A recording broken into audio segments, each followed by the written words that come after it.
Karumal-dumal ang sinapit ng isang babaeng may kapansanan sa pag-iisip sa Nueva Vizcaya. Pinasalan siya matapos pagsamantala ng suspect na hinihinalang lango sa droga. Nakakilala na ang suspect at tinutugis na ngayon ng mga otoridad. Balita hatid ni Steve Dailisan.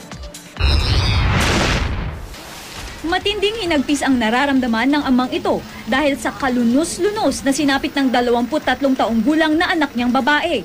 Nawala raw si Jenny De Jesus na may kapansanan sa pag-iisip nitong linggo ng hapon sa Barangay Villa Coloma, Bagabag, Nueva Vizcaya.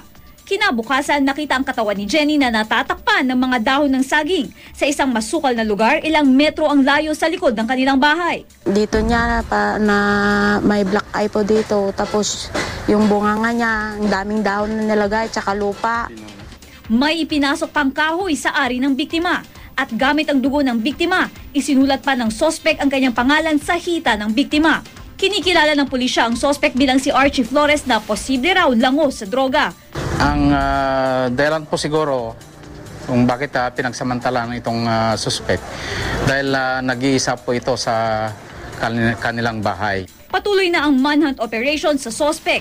Sana naman makonsensya naman sa ginawa niya sa kapatid namin kasi kanyan, special child po yan.